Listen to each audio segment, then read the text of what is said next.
오늘은 어린이 주일입니다. 모든 주일은 주님의 날입니다.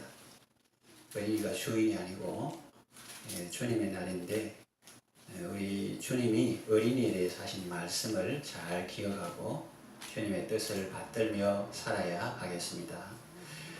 우리 주님의 어린이에 대해서 혹은 어린이를 통해서 우리에게 주시는 교훈이 무엇입니까? 첫째, 어린아이와 같이 되라 하는 것입니다. 3절 같이 읽읍시다. 이르시되 진실로 너희에게 이르노니 너희가 돌이켜 어린아이들과 같이 되지 아니하면 결단코 천국에 들어가지 못하리라.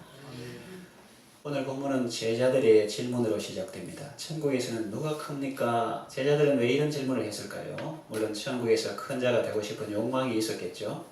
천국 아니라 이 땅에서도 누가 크냐고 서로 다툴 정도였으니까요. 제자들의 질문에 대한 예수님의 대답은 충격적입니다. 예수님은 한 어린아이를 불러 그들 가운데 세우셨습니다. 그리고 말씀하셨습니다. 진실로 너희에게 이르노니 너희가 돌이켜 어린아이들과 같이 되지 아니하면 결단코 천국에 들어가지 못하리라. 돌이켜 어린아이들과 같이 되라고 말씀하십니다. 제자들은 천국에서 큰 것을 묻는데 예수님은 큰 것보다 먼저 들어가는 것을 말씀하십니다. 어린아이들과 같이 되지 아니하면 천국에 들어가지도 못한다. 이렇게 말씀하심으로써 천국에 들어가는 필수 요건이라는 것입니다. 그러기 위해서 돌이키라고 말씀합니다.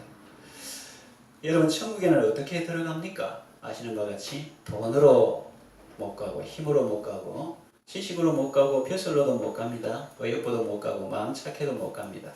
거듭나야 갈 수 있습니다. 믿음으로 갈 수 있습니다.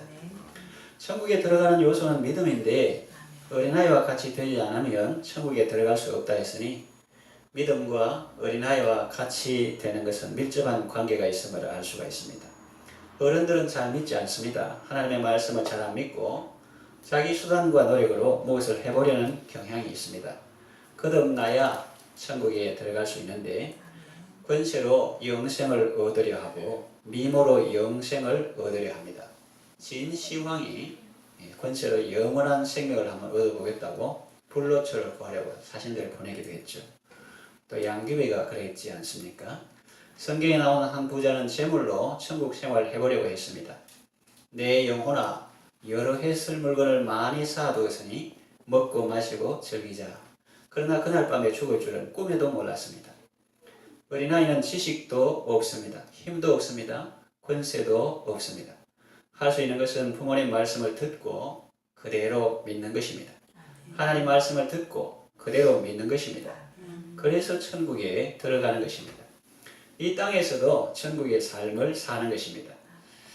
예수님 당시에 그 고향 사람들은 예수님의 말씀을 믿지 않았습니다. 그래서 예수님은 거기서 많은 능력을 행치 않으셨습니다. 그래서 하나님의 나라가 권능으로 임하는 것을 보지 못했습니다. 다른 지역에서는 천국이 강력하게 임했습니다. 귀신 들린 자가 온전케 되고 눈먼 자가 보게 되고 심지어는 죽은 자도 살아났습니다. 인생 역전이 일어났습니다. 그런데 예수님 고향에서는 그런 일이 일어나지 않았습니다. 왜냐하면 그 마을 사람들이 마음이 어린아이와 같지 않았기 때문입니다. 순수한 마음으로 예수님의 말씀을 그대로 믿어야 하는데 자기들의 선입견 때문에 예수님을 받아들이지 못했기 때문입니다. 이 사람이 요셉의 아들 목수가 아니냐 그렇게 말하면서 업신여겼습니다. 여러분은 어린아이와 같이 예수님을 믿음으로 예수님의 능력과 은혜를 많이 받으시고 천국의 삶을 살아가시기 바랍니다. 하늘과 땅의 모든 권세를 가지신 예수님의 은혜로운 다스림 속에서 날마다 순간마다 살아가시기를 바랍니다. 예수님 앞에 나갈 때 어린아이로 나아가야 합니다. 갈 길을 밝히 보이시니 그 찬송, 옛날 가사에는 지금은 우리를 오라 하시는 말 이렇게 되어 있지만 옛날 가사에는 아이로 오라 하시는 말 이렇게 되어 있어요. 그러니까 어른도 그렇게 부릅니다. 그래서 어른으로 가면 못 받습니다. 자기 지식, 선입견 때문에 은혜를 못 받습니다. 어린아이는 그런 것이 없습니다. 그대로 받아들입니다. 그래서 은혜를 받는 것입니다. 천국에 들어가는 것입니다.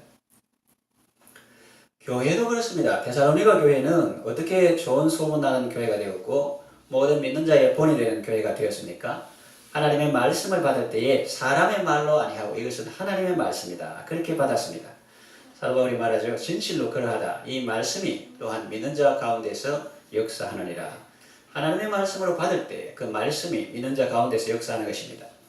장차 천국에 들어가는 것도 마찬가지입니다. 어른들은 어린 나이에 비해서 가진 것도 많고 들은 것도 많고 배운 것도 많고 이룬 것도 많습니다. 그런 것 때문에 예수님만 의지하기가 쉽지 않습니다. 그러나 어른이라도 사도 바울처럼 나의 달린 것은 하나님의 은혜라.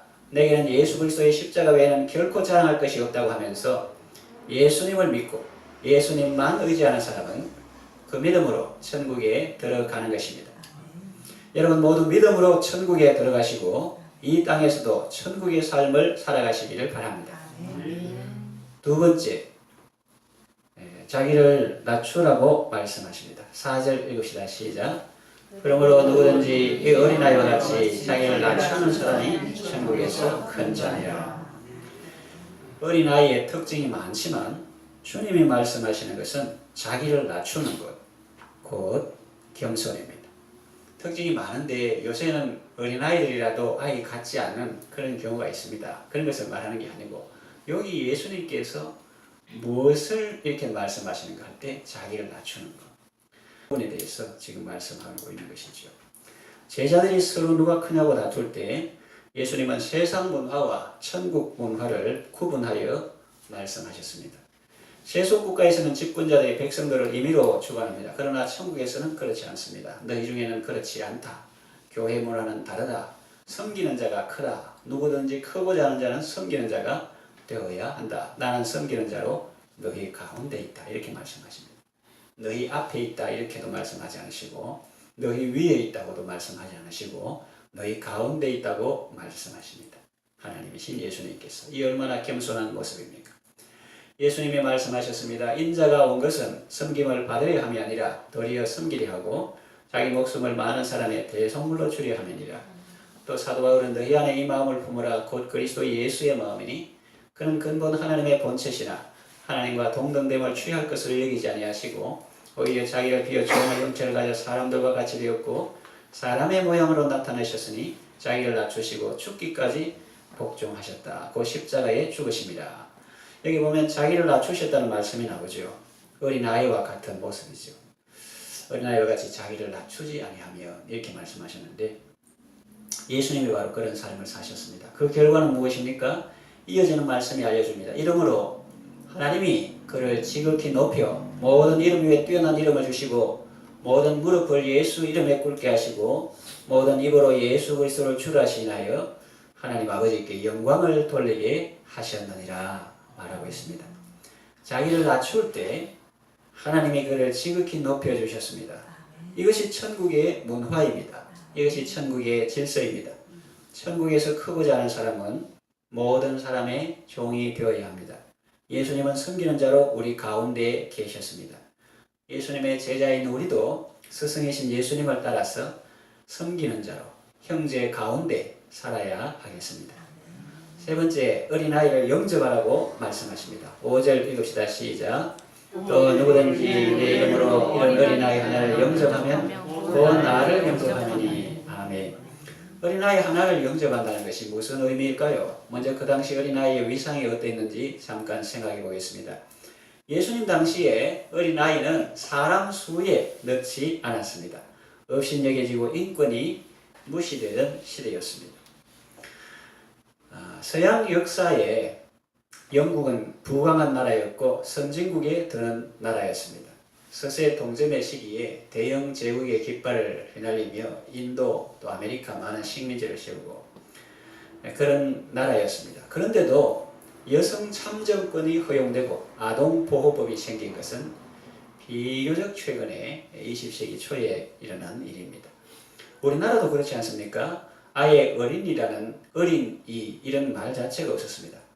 아해, 어른은 어덜트를 말하고 어른 그런 말, 어르다에서 나온 그 어른 그리고 아해 이런 발음이 있어도 고어는 있었지만 그 속에는 존중의 의미가 없습니다.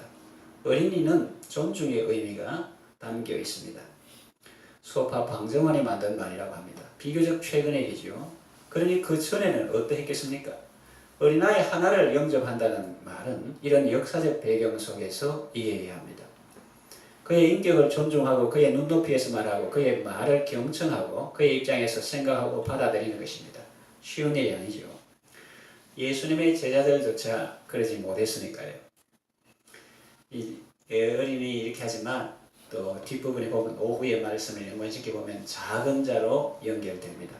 예수님의 제자들조차 그들 영접하지 못했습니다. 그들은 부모들이 어린아이를 데리고 예수님께 나올 때 꾸짖었습니다. 금했습니다. 영접하지 않았습니다. 예수님은 작은 자를 배려하십니다. 어린이를 용납하시고 안수하시고 축복하십니다. 예수님은 그분의 제자인 우리도 그렇게 살기를 원하십니다. 약한 자를 배려하며 그 인격을 존중하고 사랑으로 대하시기를 원하십니다. 어린아이를 예수님의 이름으로 영접해야 합니다.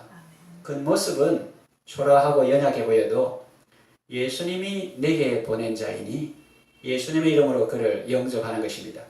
또 예수님 때문에 그를 영접하는 것입니다. 예수님을 영접하면 어떤 일이 생깁니까? 마태복음 25장 읽어보면 알 수가 있습니다.